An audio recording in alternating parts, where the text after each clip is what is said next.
Put the phone down, now! You don't want me to do that. Who the hell are you calling? The man coming here to salute me. You're flying nowhere today. The shout echoed across Terminal B as Airport Police Officer Dylan Mercer slammed a 60-year-old black man against a marble column, snapping cold steel handcuffs around his wrists. Travelers stopped in their tracks. Phones appeared almost instantly. Mercer pointed at the stunned veteran with a smug grin. Them people like you think wearing an old jacket earns sympathy, not in my airport. A woman near the security line whispered just loud enough for others to hear. I knew it. They said a black guy was acting suspicious. The older man didn't argue. He simply answered in a calm voice. I bought my ticket like everyone else. I only want to catch my flight. Mercer laughed. Save it. You're not getting on any plane today. He ripped open the worn duffel bag, clothes scattered across the polished floor. An old folded American flag slipped out beside a faded family photograph. For the first time, pain flashed across the man's face. Not because of the handcuffs, because someone had stepped on the flag. Then the sound of military motorcycles rumbled outside the terminal. A convoy of black government vehicles rolled to the entrance. Every head turned. A 4-star general stepped out, scanned the crowd once, and suddenly changed direction. He walked straight toward the handcuffed black veteran.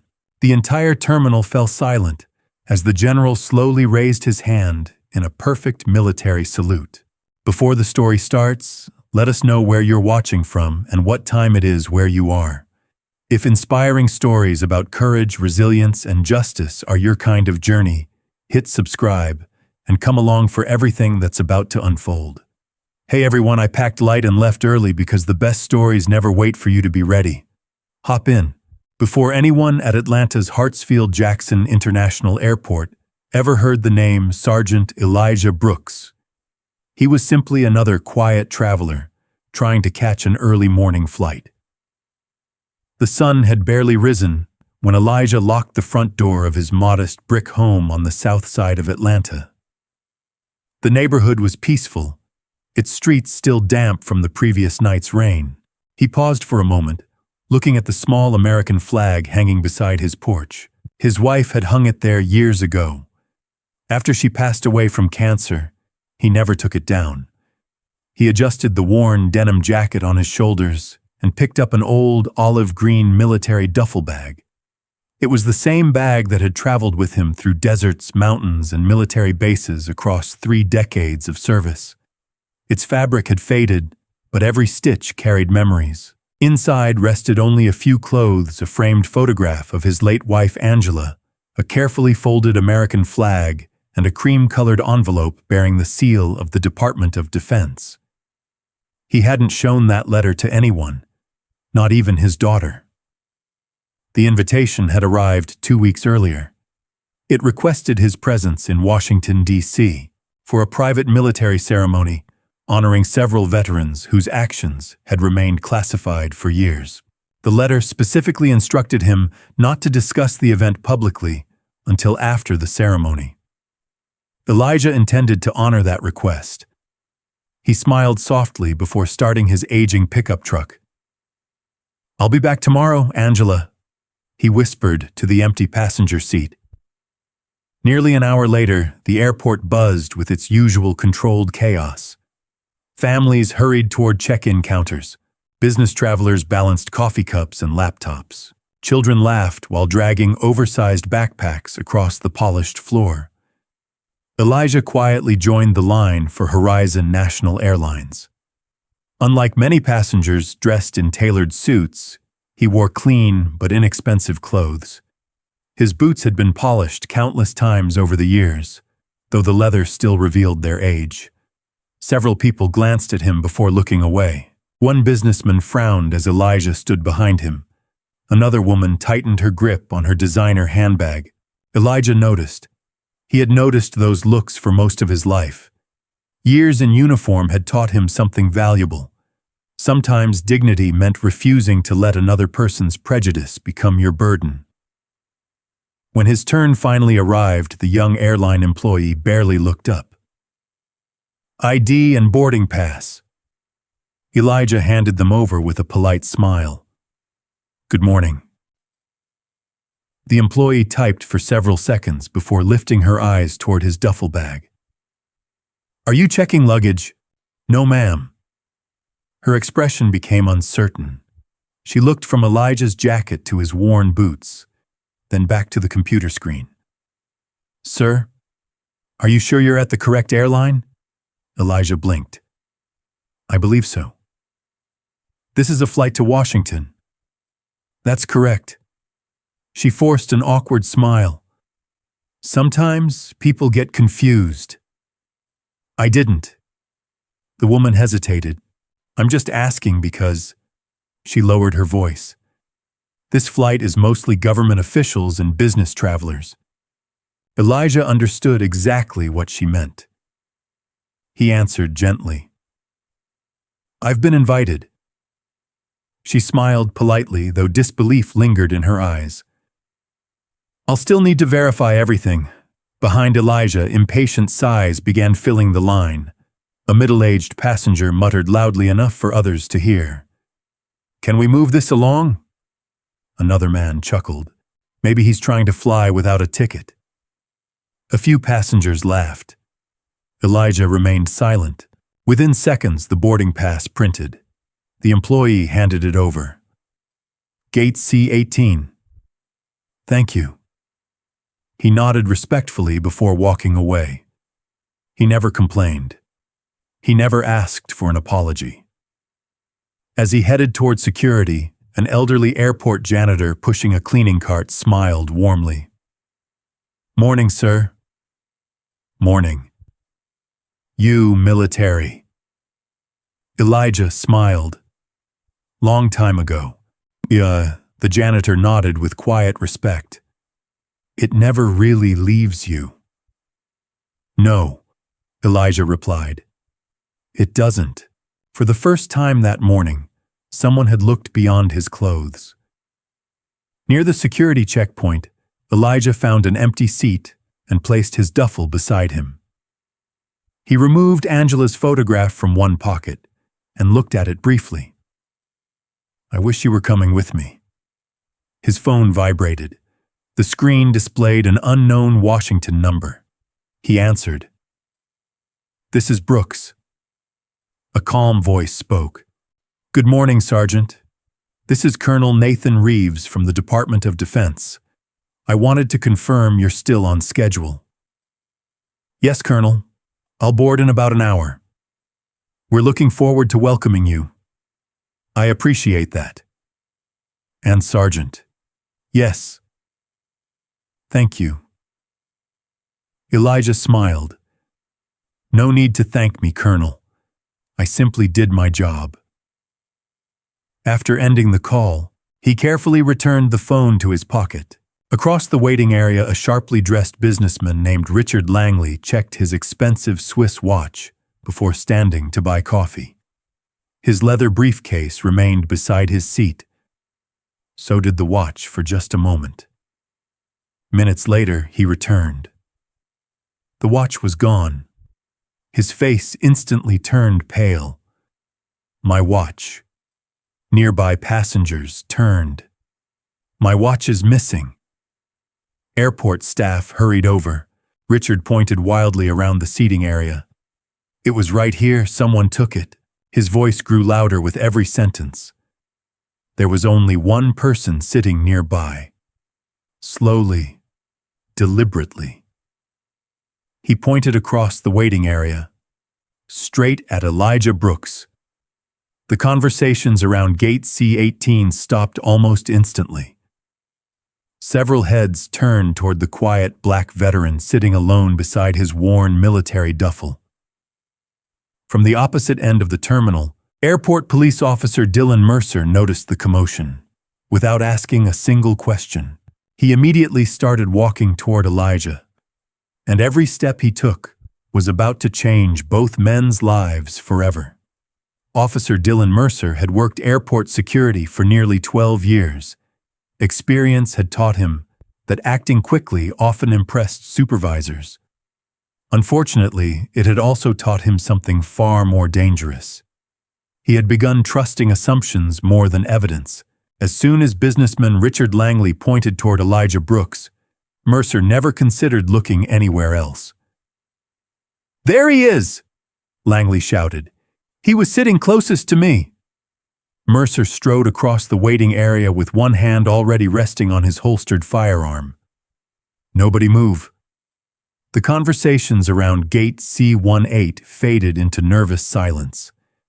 Passengers instinctively stepped back, forming a wide circle around Elijah. Elijah slowly stood, keeping both hands visible. "Good morning, officer." Mercer ignored the greeting. "Your name?" "Elijah Brooks." "You've been accused of stealing valuable property." "I haven't stolen anything." "We'll determine that." Mercer's voice was loud enough for everyone nearby to hear. Richard hurried over, pointing angrily. "My watch costs over $20,000. Elijah looked at him calmly. "I'm sorry your watch is missing. Don't play innocent." "I wasn't." Mercer stepped closer. "Do you consent to a search of your bag?" Elijah looked directly into the officer's eyes. "If it helps resolve this peacefully, yes." Several people seemed surprised. One woman whispered, "If he agreed that fast, maybe he didn't do it." Another man shook his head. "Or maybe he thinks they won't find it." Mercer pulled the old duffel bag onto a nearby inspection table. He unzipped it without hesitation. The first item he removed was neatly folded clothing. Nothing unusual. Next came a worn toiletry bag, then a pair of running shoes. Still nothing. Mercer's movements became rougher. He dug deeper. Out came the framed photograph of Angela Brooks. The picture slipped from his hands and landed face down against the table. Elijah instinctively reached toward it. "Please, that's my wife." Mercer blocked his hand. "Stay where you are." Carefully, Elijah withdrew. Mercer continued searching. He pulled out the folded American flag. Someone in the crowd fell silent. An elderly traveler quietly removed his baseball cap. Mercer barely glanced at it before tossing it aside. Finally, he discovered the cream-colored envelope bearing the seal of the Department of Defense. He frowned. "What's this, a personal letter?" "You mind explaining? It's private." Mercer smirked. "Not anymore." He started opening the envelope.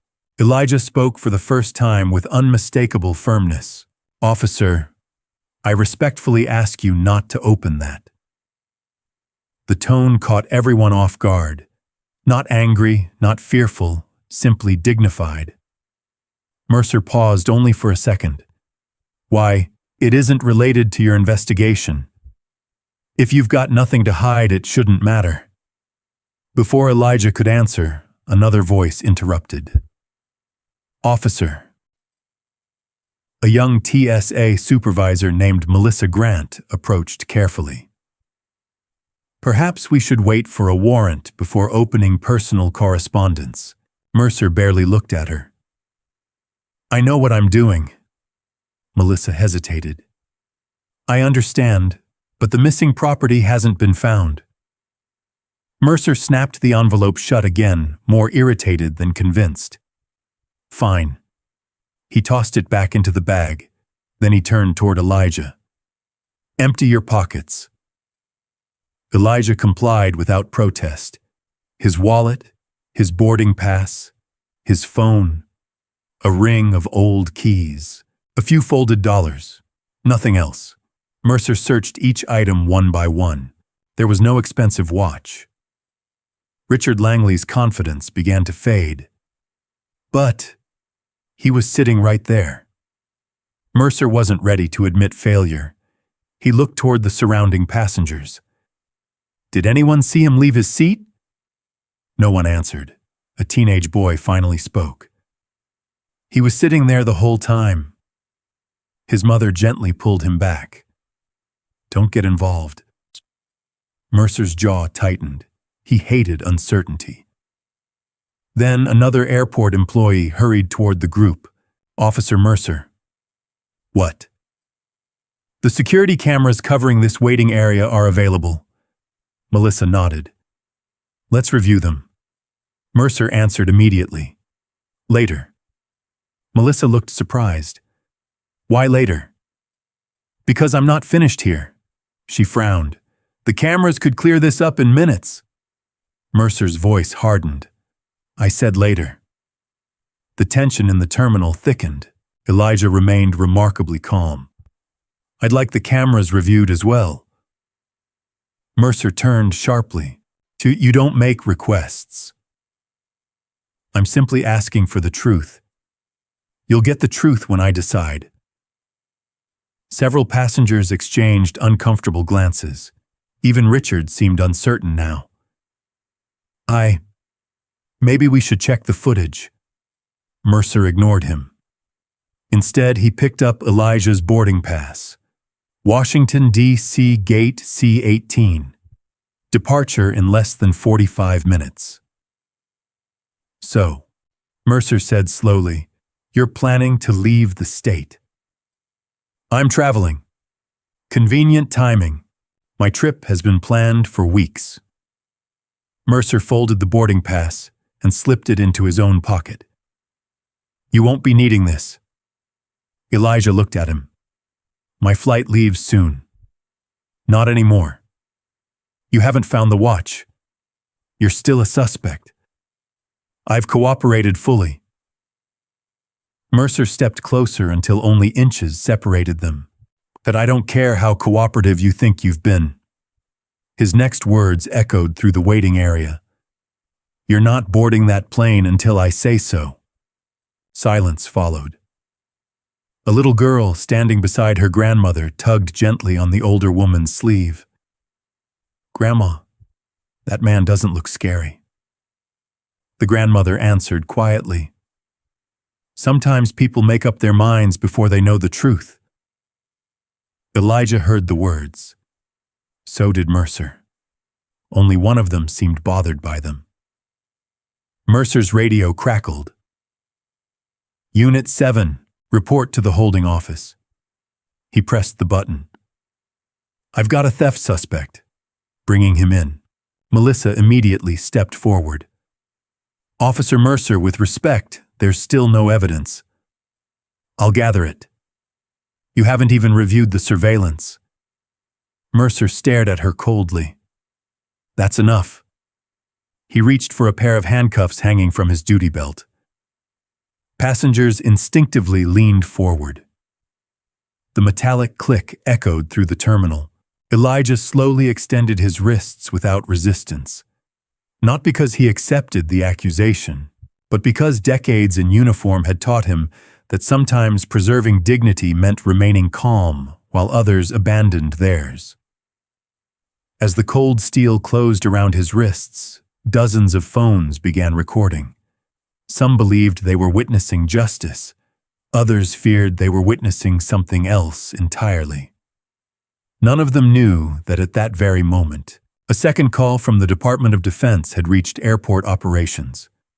Their honored guest had not checked in, and somewhere inside the airport, someone had just canceled the boarding pass of the very man they were desperately trying to find. The walk from Gate C-18 to the airport police office lasted less than 5 minutes. To Elijah Brooks, it felt much longer. Passengers stepped aside as Officer Dylan Mercer escorted the handcuffed black veteran through the terminal. Some stared openly. Others lifted their phones, eager to capture another viral moment. Only a few looked uncomfortable. One elderly woman quietly shook her head. He doesn't look dangerous. Her husband answered with a sigh. Sometimes appearances fool us. Elijah heard the comment but kept walking. Years in uniform had taught him that responding to every judgment only gave it more power. Mercer pushed open the door to the airport police office. Inside, fluorescent lights buzzed overhead. The room smelled of old coffee and paperwork. A booking officer looked up from his computer. "What do we have?" "Theft suspect," Mercer replied confidently. "Recovered property? Not yet." "Witnesses? The victim identified him." The booking officer hesitated. "So, no evidence yet." Mercer's expression hardened. "We're still investigating." The officer reluctantly nodded before pointing toward a metal chair. "Have a seat." Elijah sat without complaint. Mercer removed the duffel bag from the evidence cart and placed it on a nearby table. "Phone." Elijah calmly handed it over. "Wallet." He complied. Mercer placed every personal item into an evidence tray. Then he held up the boarding pass. "This is canceled." Elijah looked at it quietly. "My ceremony begins this afternoon." Mercer smirked. "Looks like you'll miss it." Elijah did not respond. His silence irritated Mercer more than anger ever could. Moments later, the phone Mercer had confiscated began vibrating. The screen displayed an unfamiliar government number from Washington, D.C. Mercer glanced at it, ignored it. The ringing stopped. Seconds later, it rang again. Mercer sighed before pressing the decline button. "There," he muttered. "No more interruptions." Elijah finally spoke. "Officer, that call may be important." Mercer laughed. "I'm sure it is." The phone rang a third time. Without hesitation, Mercer powered it off completely. "There. Now nobody's calling." Across the airport, inside the Operations Control Center, concern was beginning to spread. Airport Operations Manager Karen Whitfield frowned as another secure line lit up. She answered immediately. "This is Atlanta Airport Operations." A calm military voice spoke. "This is Colonel Nathan Reeves with the Department of Defense." "How may I help you, Colonel?" "We're trying to reach Sergeant Elijah Brooks." Karen searched the passenger database. "He checked in. No. He should have arrived over an hour ago." Karen typed quickly. "I don't see him boarding yet." "We've attempted to contact him several times." No answer. None. Colonel Reeves paused. "Our delegation is already preparing to receive him in Washington." Karen's expression grew serious. Was he traveling on official military orders? "I can't discuss the details. I understand. But locating Sergeant Brooks is now a priority." Karen straightened in her chair. "We'll find him." After ending the call, she immediately contacted passenger services. Within minutes, multiple departments began quietly searching for Elijah's location. Meanwhile, inside the police office, Mercer was completing paperwork. Reason for detention. Suspected theft. Pending investigation. No recovered property. The booking officer looked over the report. Still no surveillance review. "We'll get to it." It would have already answered half these questions. Mercer slammed his pen onto the desk. "I said we'll get to it." Just then, the office door opened. Melissa Grant, the TSA supervisor, entered carrying a tablet. "I reviewed part of the camera feed." Mercer frowned. "I didn't authorize that." "You didn't need to." She placed the tablet on the desk. "The footage shows Mr. Brooks remained seated almost the entire time." Mercer folded his arms. "Almost. Yes. He stood once to throw away a coffee cup. And he never approached Mr. Langley's briefcase." Mercer's jaw tightened. "The camera angle isn't perfect. It clearly shows he never touched the bag. The footage could be incomplete." Melissa looked directly at him. "Then let's review every camera." Mercer picked up the tablet. Without watching another second, He locked the screen. "We're finished here." Melissa stared in disbelief. "No, we're not. The evidence is pointing away from him." Mercer stepped closer. "The investigation belongs to airport police. And truth belongs to everyone." For a moment, neither spoke. Finally, Melissa took a slow breath. "I'm documenting that you refused to review additional surveillance." She turned and walked out. Mercer watched her leave with narrowed eyes. Inside the holding room, Elijah quietly listened through the partially open door. He wasn't surprised. During 32 years in the Army, he had seen good leaders. He had also seen men who confused authority with pride. The difference always revealed itself under pressure. A few minutes later, another officer entered carrying a small plastic evidence bag. "Found the missing watch." Mercer immediately stood. "Where?" "In a coffee shop restroom." Mercer blinked. "What?" "A passenger turned it in." "Who?"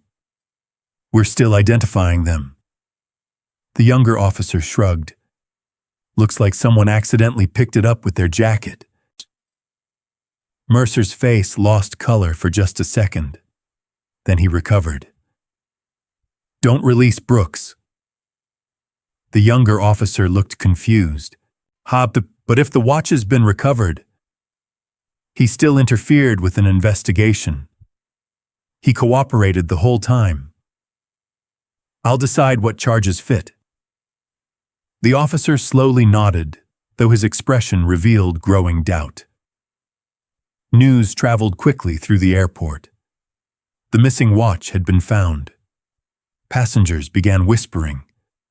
If they found it, then why's that veteran still locked up? Questions spread faster than answers.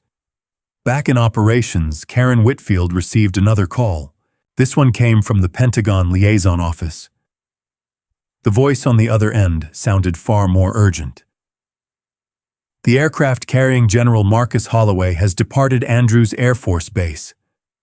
Karen straightened. "When will he arrive?" "Approximately 35 minutes. Purpose of visit." A brief silence followed. "To escort Sergeant Elijah Brooks personally." Karen felt the blood drain from her face. She looked again at the passenger report, then at the internal security notification, then back to the name. Elijah Brooks. A cold realization settled over the room.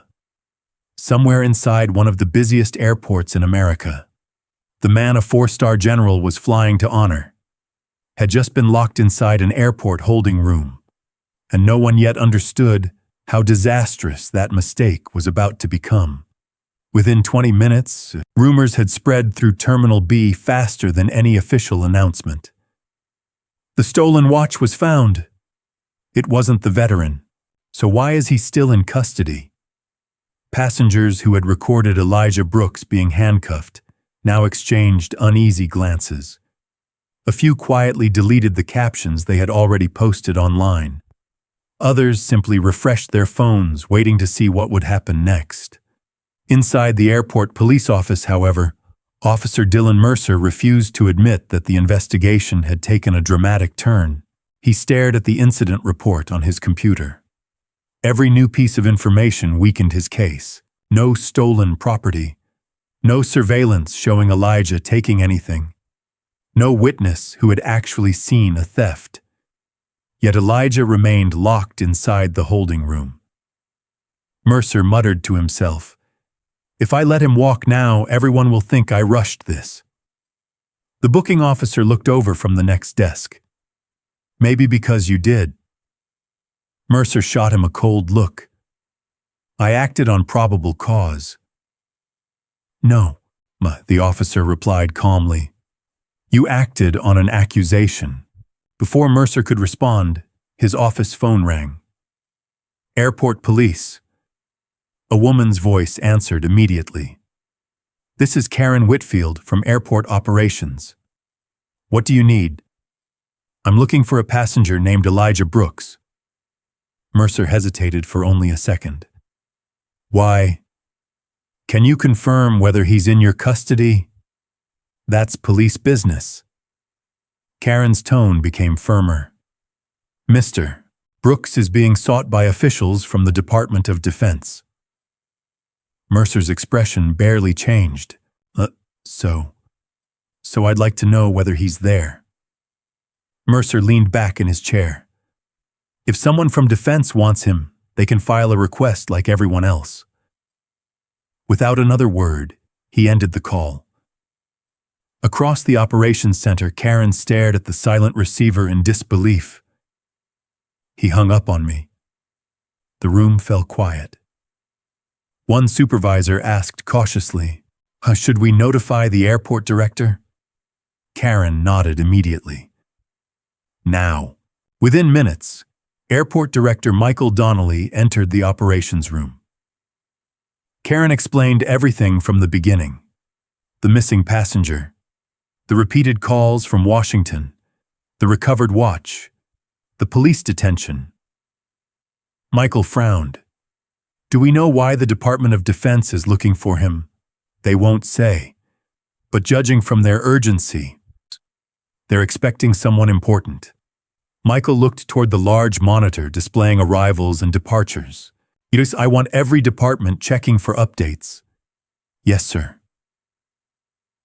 Meanwhile, inside the holding room, Elijah sat quietly with his hands resting on the metal table. The handcuffs had finally been removed, but the heavy feeling of humiliation remained. A young officer entered carrying a paper cup. Coffee. Elijah smiled politely. Thank you. The officer placed it on the table. For what it's worth. He hesitated. I don't think you stole anything. Elijah looked up.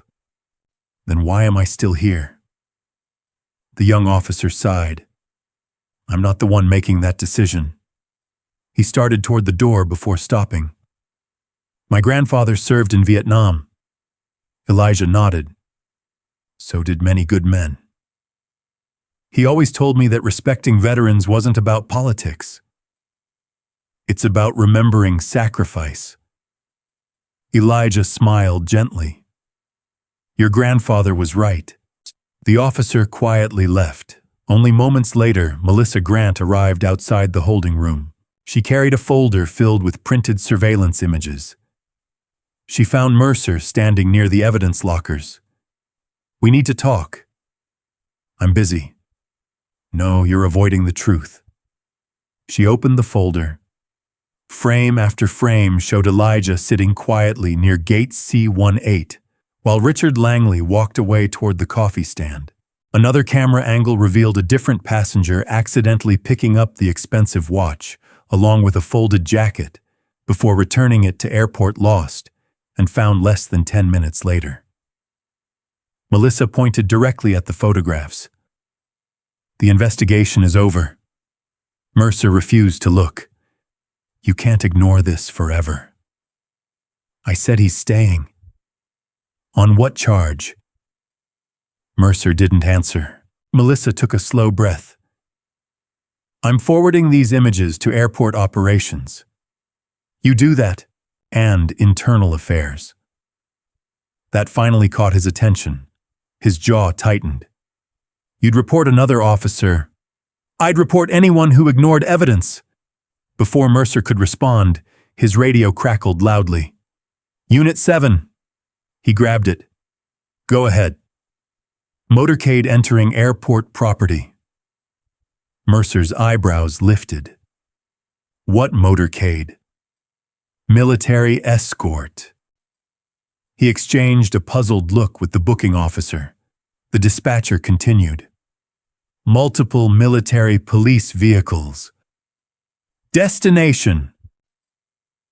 Executive arrival entrance. Mercer frowned. Who are they here for?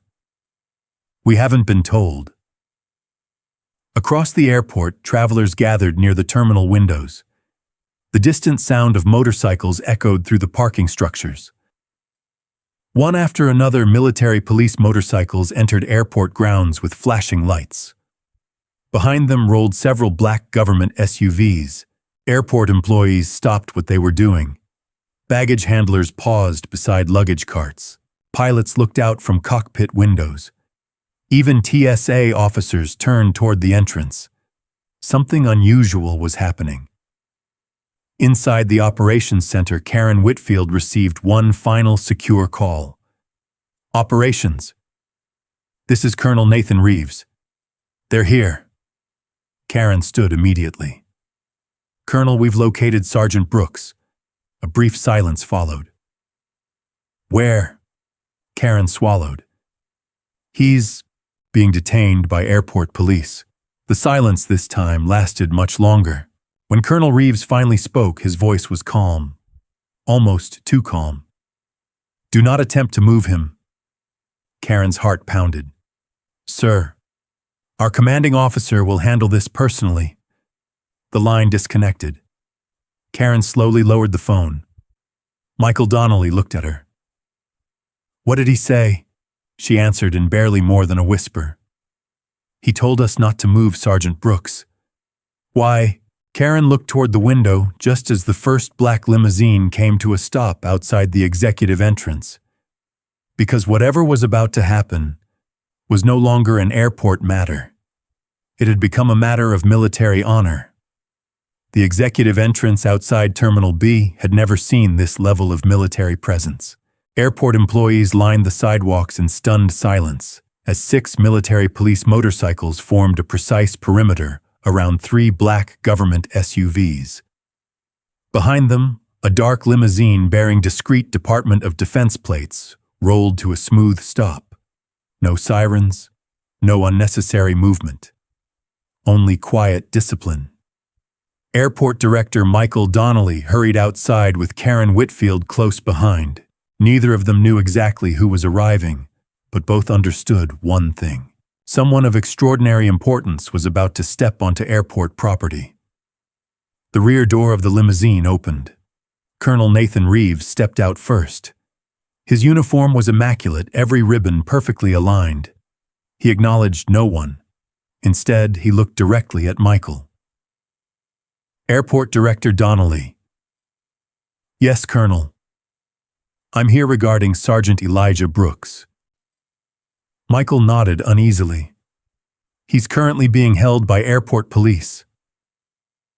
I've been informed. Colonel Reeves's expression remained calm, though disappointment flickered across his face. Take me to him. Immediately. As they entered the terminal, curious travelers stepped aside. Whispers followed the military delegation. Who's the sergeant? Did something happen? Why would the army come here? No one had an answer. Inside the police office, Officer Dylan Mercer watched the security monitor as uniformed military personnel approached the building. His confidence began to crack. The booking officer looked over his shoulder. I think they're coming here. Mercer forced a laugh. So what? The younger officer didn't smile. I've never seen a military escort inside an airport police office. Seconds later, the front door opened. Colonel Reeves entered with Michael Donnelly and Karen Whitfield beside him. Every officer in the room instinctively stood, except Mercer.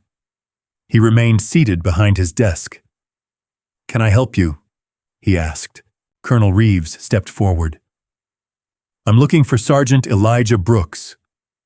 Mercer folded his arms. He's involved in an active investigation. That investigation ended when the missing property was recovered. Mercer answered without hesitation. We're still evaluating additional violations. What violations? Possible interference.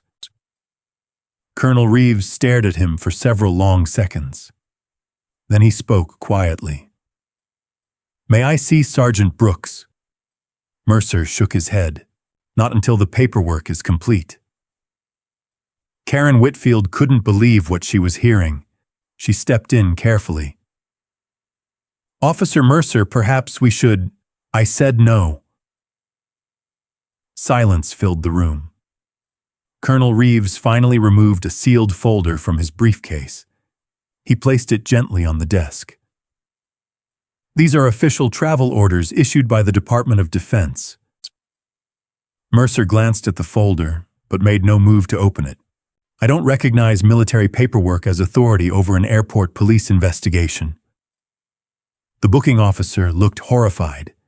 Even Michael Donnelly shifted uncomfortably. Colonel Reeves remained remarkably composed. Officer Mercer. Officer Mercer. His voice stayed calm.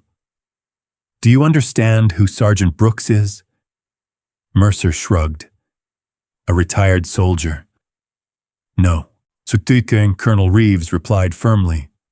He is one of the most highly decorated non-commissioned officers of his generation. For the first time, genuine uncertainty crossed Mercer's face. Colonel Reeves continued. 32 years of honorable service. 4 combat deployments. 3 silver stars. 2 bronze stars with valor. A Purple Heart. Several officers exchanged stunned glances. The booking officer whispered under his breath, "My God." Mercer tried to recover. Decorations don't place someone above the law. No.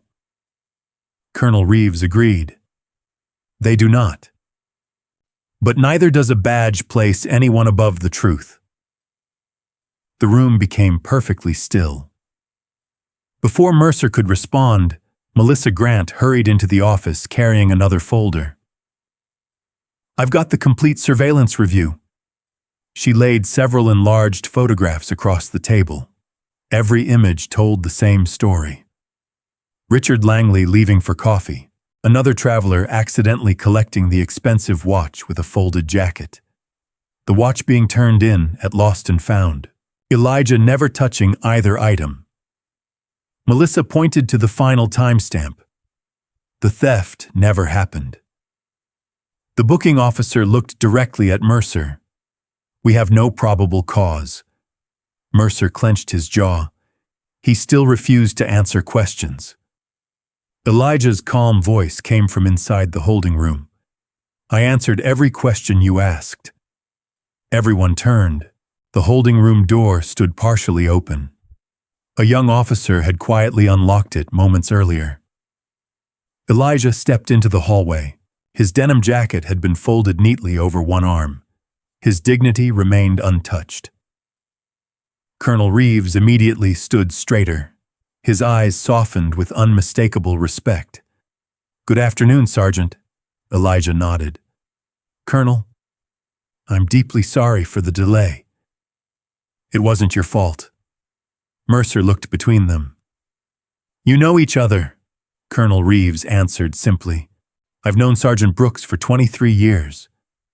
Mercer folded his arms again. That still doesn't change procedure. No, Reeves replied, but perhaps this will. He removed a second document. Unlike the first, it carried a red security classification stripe. Michael Donnelly recognized the Pentagon seal immediately. Colonel Reeves handed the document to the airport director instead of Mercer. Michael's eyes widened as he read. His hands trembled almost imperceptibly. He looked from the document to Elijah, then back again. You're today's distinguished honoree, Elijah smiled modestly. I was hoping to arrive without much attention. Karen covered her mouth. Everything suddenly made sense. The repeated calls, the urgency, the military escort. Mercer, however, still refused to surrender completely. If he's so important. He looked directly at Elijah. Where's the general everyone keeps talking about? Colonel Reeves checked his watch. A faint smile appeared. He should be here. Almost on cue, every radio inside the office crackled simultaneously. Attention all units! The dispatcher's normally steady voice sounded unusually tense. General Marcus Holloway has entered Terminal B. Every conversation stopped. Heavy footsteps echoed through the hallway outside. Military police officers moved into position. Airport employees instinctively stepped aside. Officer Mercer slowly turned toward the entrance. The man walking through that doorway was about to change everything. Every conversation inside the airport police office vanished the moment the radio announced General Marcus Holloway's arrival. Even Officer Dylan Mercer felt his pulse quicken. He had expected an irritated military representative. He had not expected one of the most respected generals in the United States Army. Heavy footsteps echoed through the hallway. Military police officers entered first, scanning the room, before taking positions along both sides of the entrance. No one spoke. Then General Marcus Holloway walked inside. His decorated uniform immediately commanded the room. Every airport employee instinctively stood. Every police officer rose from their chairs. Even Mercer slowly stood, straightening his uniform. The general acknowledged no one. His eyes calmly swept across the room until they stopped on Elijah Brooks. For a brief second, the general's stern military expression softened. "There you are," he said quietly. Elijah smiled. "Sorry to keep everyone waiting, sir." "You've never kept anyone waiting in your life." The room fell silent again. Mercer cleared his throat. "General, I'm Officer Dylan Mercer." Holloway looked toward him. "Yes, Sate, we're conducting an investigation involving this individual." The general glanced briefly at Elijah before looking back. "What investigation?" "A reported theft." "Recovered property?" "Yes." "So the property was found?" "Yes, sir." "And Sergeant Brooks stole nothing?" Mercer hesitated. "Not exactly." General Holloway took one slow step forward. "Then why is he still here?" Mercer tried to remain confident. "There are additional concerns." "What concerns?" "He refused to cooperate." Elijah quietly answered before Mercer could continue. "I voluntarily consented to a search." Melissa Grant immediately nodded. "He did." "I emptied my pockets." "He did," added the booking officer. "I answered every question." "He did," Karen Whitfield confirmed. General Holloway looked around the room. "So every witness says Sergeant Brooks cooperated." No one disagreed. Mercer felt the situation slipping away. He was becoming difficult. The booking officer frowned. No, he wasn't. Mercer turned sharply. "Excuse me. You asked for honesty." The younger officer swallowed. "I'm being honest. He never resisted. He never raised his voice. He never threatened anyone. He never refused a lawful instruction." The office became painfully quiet. General Holloway looked at Mercer. "Anything else?" Mercer took a deep breath. He refused to explain why he was traveling. Elijah calmly answered. "I explained that my trip was personal." Colonel Nathan Reeves added quietly. "Our written instructions specifically directed Sergeant Brooks not to discuss today's ceremony." Karen looked toward Mercer. "He couldn't legally tell you." Mercer stared at the floor for the first time that afternoon. Still unwilling to surrender, he reached for a stack of paperwork lying on his desk. "I've already started processing obstruction charges." Colonel Reeves's eyebrows lifted. "Obstruction." "He delayed my investigation." Melissa could no longer remain silent. "No, officer." She stepped beside the desk. "You delayed your own investigation." She opened the surveillance folder once more. "You refused to review camera footage. You ignored recovered evidence. You declined repeated requests to verify the facts." She laid each printed photograph across the desk. Every timestamp told the same story. Every image cleared Elijah. Mercer's face slowly reddened. General Holloway examined the photographs without speaking. Finally, he looked toward Airport Director Michael Donnelly. Director. Yes, General. Who supervises airport police? I do. Have you reviewed this evidence? Michael lowered his eyes. No, General. Why, I wasn't informed. General Holloway's voice remained calm, but every word carried unmistakable authority. Then your organization has a leadership problem. Michael felt the weight of those words immediately. Before anyone could respond, another officer hurried into the room carrying a tablet. Sir. He handed it to the airport director. The original body camera footage.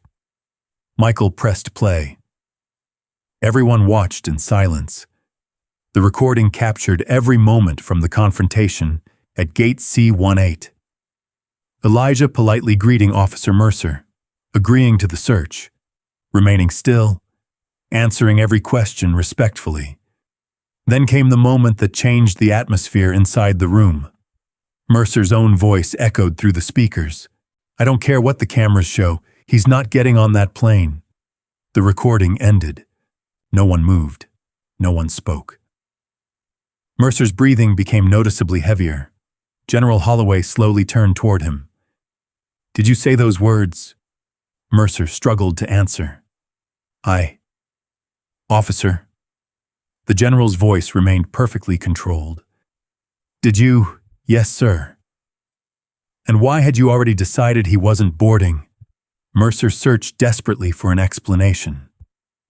I believed. No. The general interrupted. You assumed.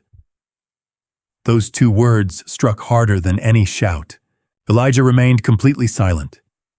He never smiled, never celebrated, never sought revenge. That quiet dignity somehow made Mercer's humiliation even greater. Colonel Reeves looked toward Elijah. Sergeant. Yes, Colonel. The ceremony in Washington can wait. Elijah looked surprised. It can. The Secretary of Defense has already agreed. General Holloway nodded. Some lessons deserve to be witnessed before medals are awarded.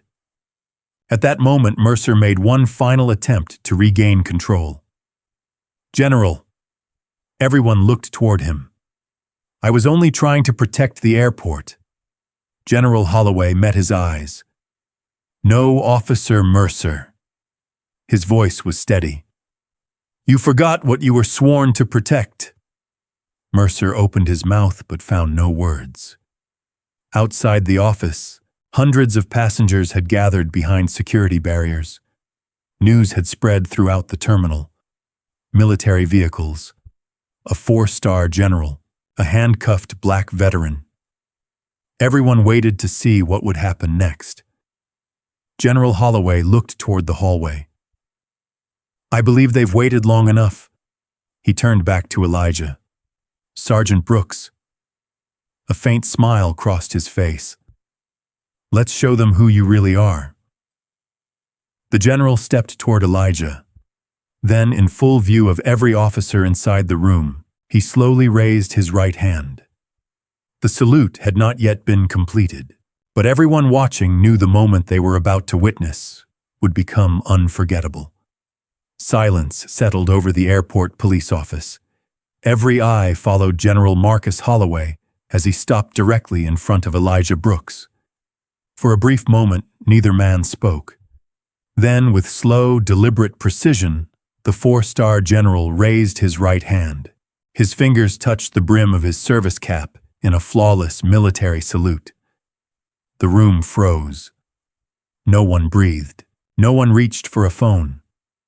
Even Officer Dylan Mercer stood motionless, unable to believe what he was seeing. After several long seconds, Elijah straightened his back. Despite the wrinkles in his denim jacket and the exhaustion on his face, decades of discipline returned in an instant. He answered the salute with the same precision. Military police officers standing along the hallway instinctively followed. One after another, every soldier in uniform saluted the retired black veteran. The sound of boots striking the floor echoed through the office. Melissa Grant felt tears gather in her eyes. Karen Whitfield covered her mouth. The young booking officer whispered, "I've never seen anything like this." General Holloway lowered his hand first. "Welcome home, Sergeant Brooks." Elijah smiled modestly. "It's an honor to see you again, sir." "The honor has always been ours." General Holloway turned slowly toward everyone in the room. His calm voice carried extraordinary weight. "For those who do not know this man," he looked back at Elijah. "Allow me to introduce him properly." No one interrupted. "This is Master Sergeant Elijah Brooks, United States Army, retired." He paused. "A soldier who served this country for 32 years. 4 combat deployments. 3 silver stars. 2 bronze stars with valor. A Purple Heart." Every decoration landed like another wave crashing over the stunned crowd. Outside the office, passengers had gathered near the open doorway. Airport employees stood shoulder to shoulder. Someone quietly whispered, "My God." General Holloway continued, 21 years ago, during an operation in Afghanistan, my convoy was caught in an ambush." His eyes never left Elijah. "The vehicle I occupied was struck first. The explosion trapped me inside." He took a slow breath. "I would not be standing here today if Sergeant Brooks had chosen to save himself." The room became completely silent. "He ran into enemy fire. Twice. He pulled 3 wounded soldiers to safety. Then he came back for me." General Holloway's voice grew softer. "When I told him to leave me behind," a faint smile crossed his face. "He answered with words I'll never forget." He looked toward Elijah. "No one gets left behind, sir." Several military police officers lowered their heads. Melissa wiped away a tear. Even Airport Director Michael Donnelly found himself unable to speak. General Holloway faced the crowd again.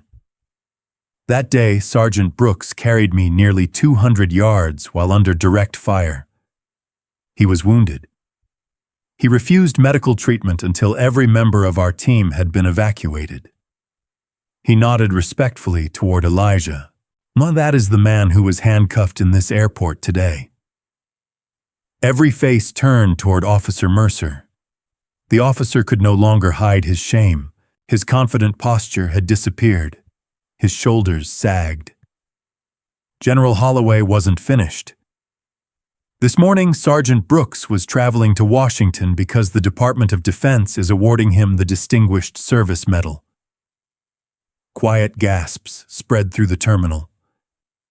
Karen Whitfield finally understood why the Pentagon had been calling repeatedly. Colonel Nathan Reeves stepped forward carrying the cream-colored envelope that Mercer had nearly opened earlier. He handed it back to Elijah. "Your invitation, Sergeant." Elijah accepted it carefully. "Thank you, Colonel." General Holloway looked toward Mercer. "Officer." Mercer swallowed hard. "Yes, General." "Did Sergeant Brooks ever tell you who he was?" "No, sir." "Did he threaten you?" "No." "Did he demand special treatment?" "No."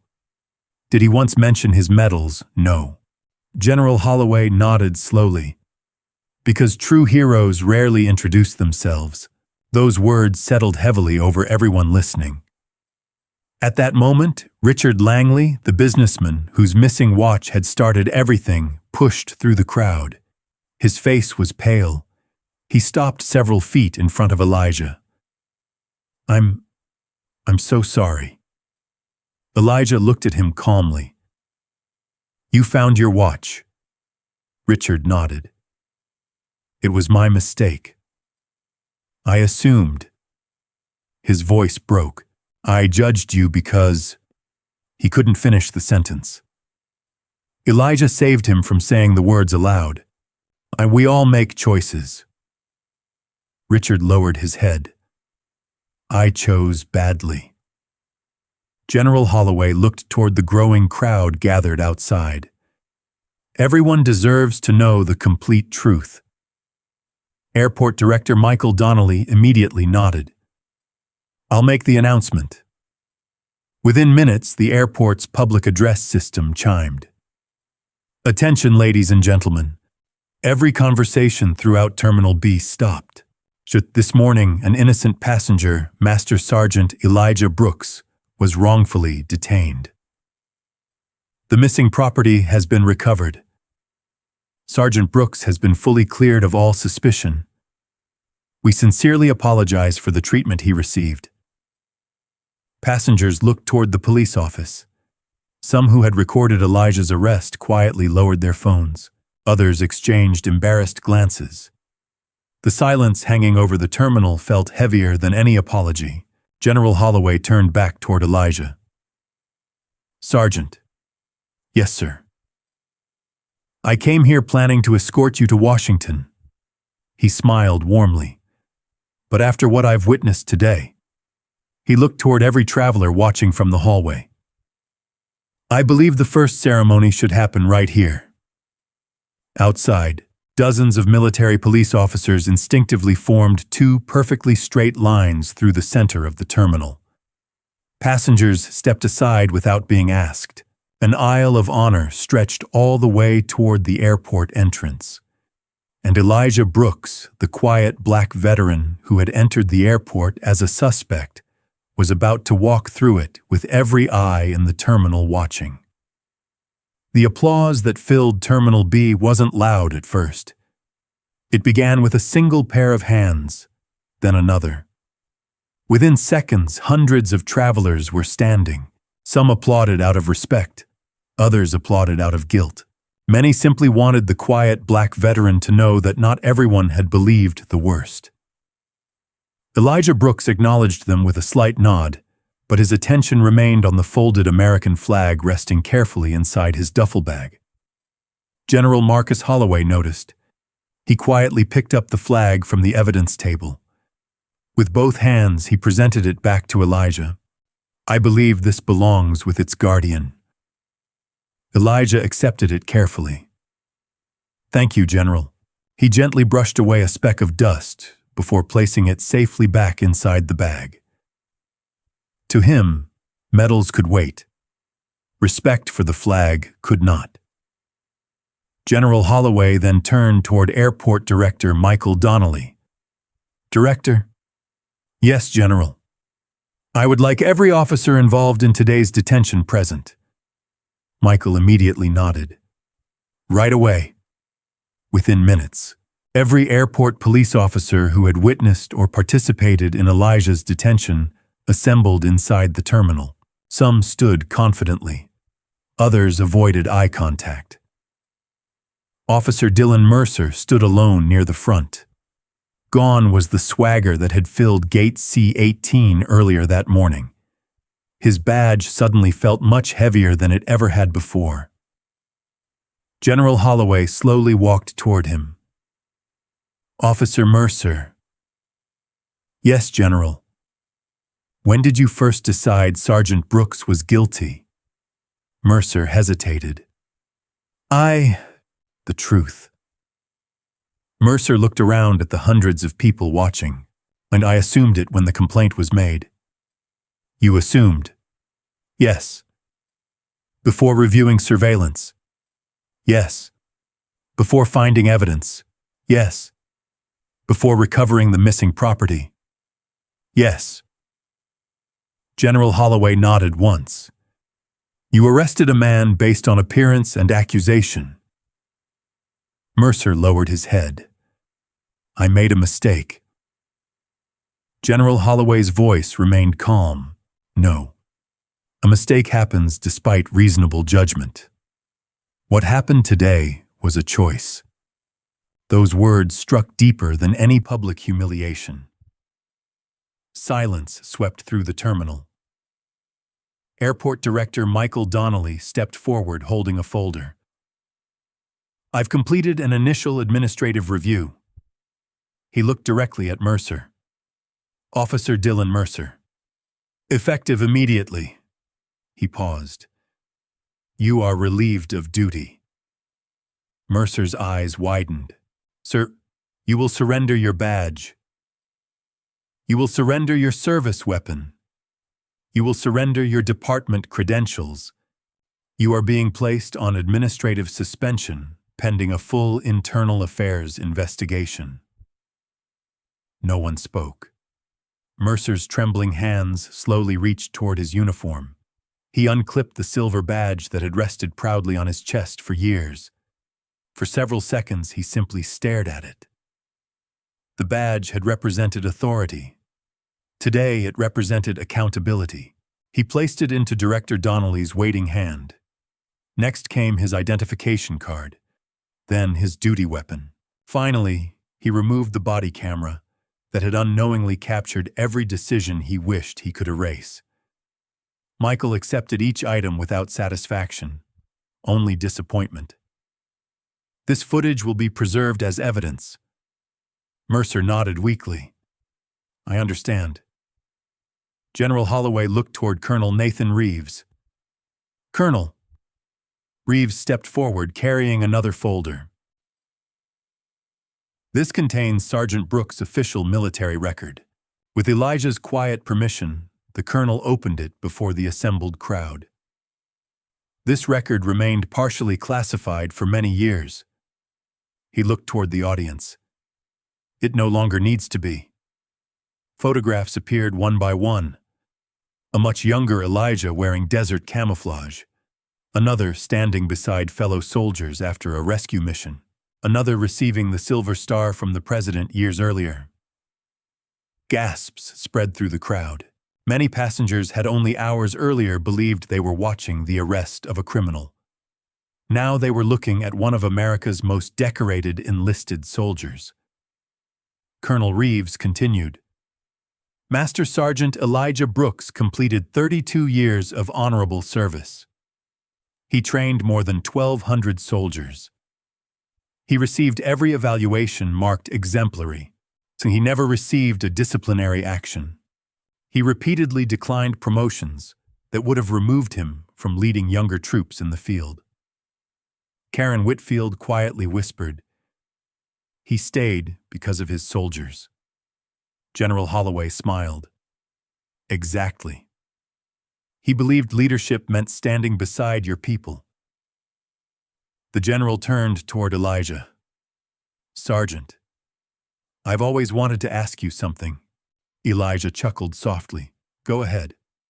When you saved my life in Afghanistan, you already knew the explosion might collapse that vehicle. Why did you come back? The terminal became completely silent. Everyone wanted the answer. Elijah looked down briefly before speaking. My father served in Korea. My grandfather served in World War II. They taught me something before I ever wore a uniform. He looked around the terminal. They said courage isn't about deciding who's worth saving. It's about refusing to leave anyone behind. He smiled gently. So that included my commanding officer. Many people wiped tears from their eyes. Even Richard Langley quietly lowered his head again. General Holloway took a slow breath. I've carried that answer with me for 21 years. He faced the crowd. And today, the same man who carried wounded soldiers through enemy fire allowed himself to be handcuffed rather than disrespect a police officer. The contrast wasn't lost on anyone. Power, humility, discipline, character, everything Elijah had demonstrated could not be taught in a classroom. It had been earned. Airport Director Donnelly stepped toward a portable microphone. I have one final announcement. He looked directly at the travelers gathered throughout the terminal. Beginning today, Atlanta International Airport will implement mandatory annual training for every airport police officer and customer-facing employee.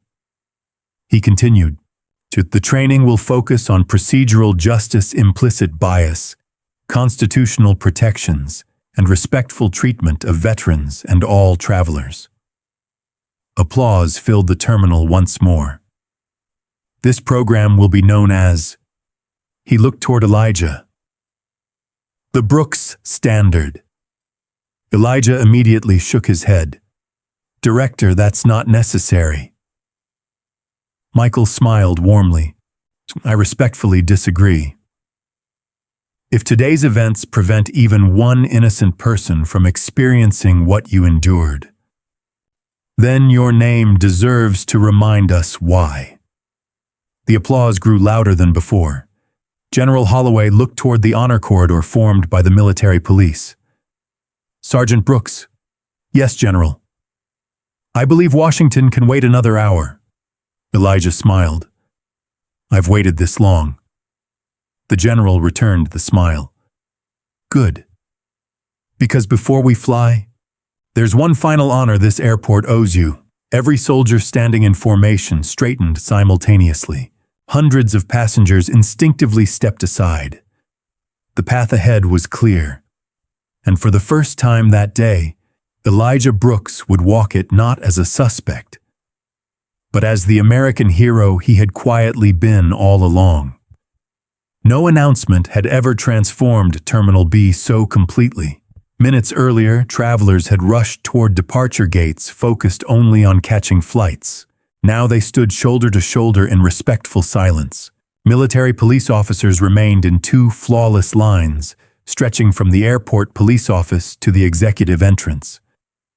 General Marcus Holloway turned toward Elijah Brooks with a warm smile.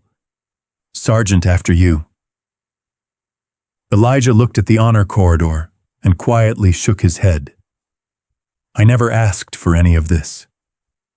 General Holloway smiled. Exactly.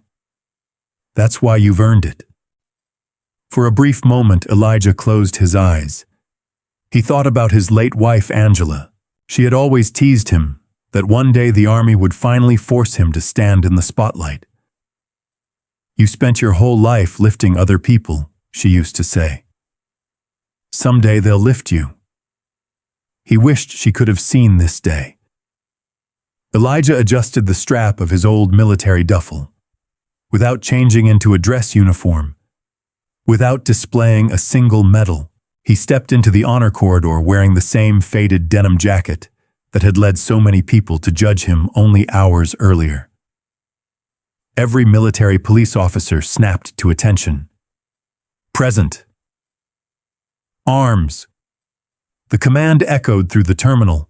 More than 50 soldiers raised their hands in perfect salute. Passengers instinctively stood straighter.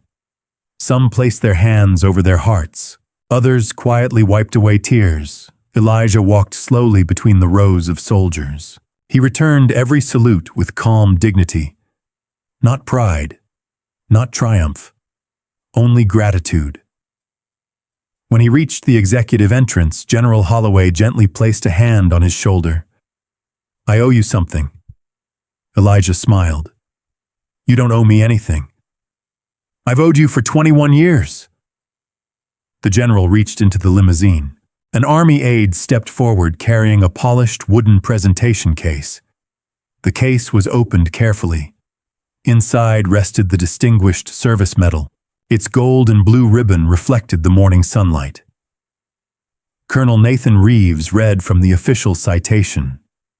For extraordinary heroism, unwavering leadership, and selfless devotion to duty extending beyond 3 decades of honorable military service. Every word echoed through the quiet terminal. Master Sergeant Elijah Brooks consistently demonstrated courage under fire, protected the lives of fellow soldiers at extraordinary personal risk, and embodied the highest traditions of military service. General Holloway carefully lifted the medal. With deliberate respect, he placed it around Elijah's neck. The terminal erupted into applause. It continued for nearly a full minute. No one wanted to stop. Even airline crews stood in the jet bridges applauding. Pilots waiting beside cockpit windows joined in. Ramp workers removed their caps. The applause was no longer simply for a medal. It was for the man who had carried his dignity through humiliation without ever surrendering it. When the applause finally quieted, Airport Director Michael Donnelly stepped to the microphone. "Today our airport failed Sergeant Brooks." He looked directly at Elijah. "For that failure, I offer my deepest apology." He then faced the crowd. But an apology without action is only another empty sentence. He turned toward Officer Dylan Mercer. Mercer now stood without his badge, his weapon, or the authority he had once abused. Internal affairs investigators had arrived only minutes earlier. One investigator approached Mercer. "Officer Dylan Mercer." "Yes, you are officially notified that an investigation has begun regarding abuse of authority, unlawful detention failure, to follow investigative procedures, suppression of evidence, and violations of departmental policy." Mercer slowly nodded. "I understand. You'll also be interviewed regarding your recorded statements and body camera footage." "I understand." There was no anger left in his voice, only regret. He looked toward Elijah. "I don't expect forgiveness." Elijah studied him quietly. After several seconds, he finally spoke. "I hope you learn the difference between authority and respect." Mercer lowered his eyes. "I will." Those 3 words carried more honesty than anything he had said all morning. Richard Langley stepped forward next. The wealthy businessman held a small envelope. "Sergeant Brooks, I contacted the Veterans Support Foundation. They've agreed to make a donation in your wife's name." Elijah looked surprised. "You didn't have to do that." Richard smiled sadly. "No, I needed to." He extended the envelope. "It funds scholarships for military families." Elijah accepted it. Angela would have liked that. Nearby, Melissa Grant smiled quietly. She had spent her career believing that doing the right thing rarely received recognition. General Holloway noticed her standing in the background. "Mrs. Grant." She looked surprised. "Yes, General, you protected the truth when it would have been easier to stay silent." She smiled nervously. "I just followed the evidence. That's exactly what justice requires." Airport Director Donnelly stepped beside her. Effective immediately, Melissa Grant will join the airport's new Professional Standards Advisory Committee. Melissa blinked. I wasn't expecting that."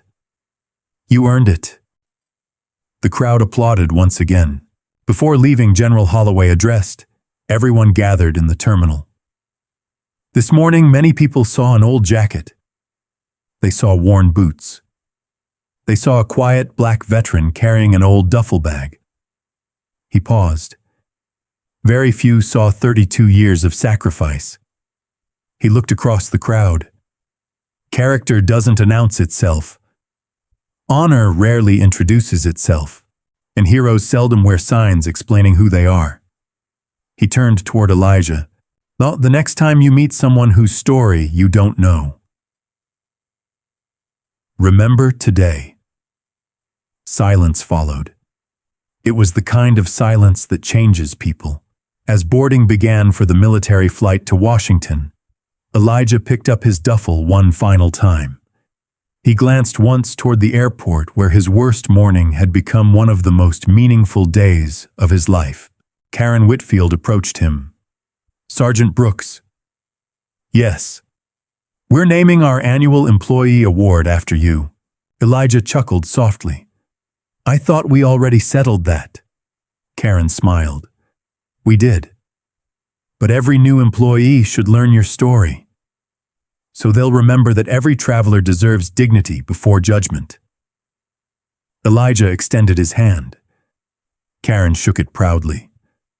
Finally, General Holloway and Elijah walked toward the waiting aircraft. Before climbing the stairs, Elijah turned back one last time. Hundreds of strangers were still standing there, waiting, watching. He raised a simple salute. Nothing more, nothing less.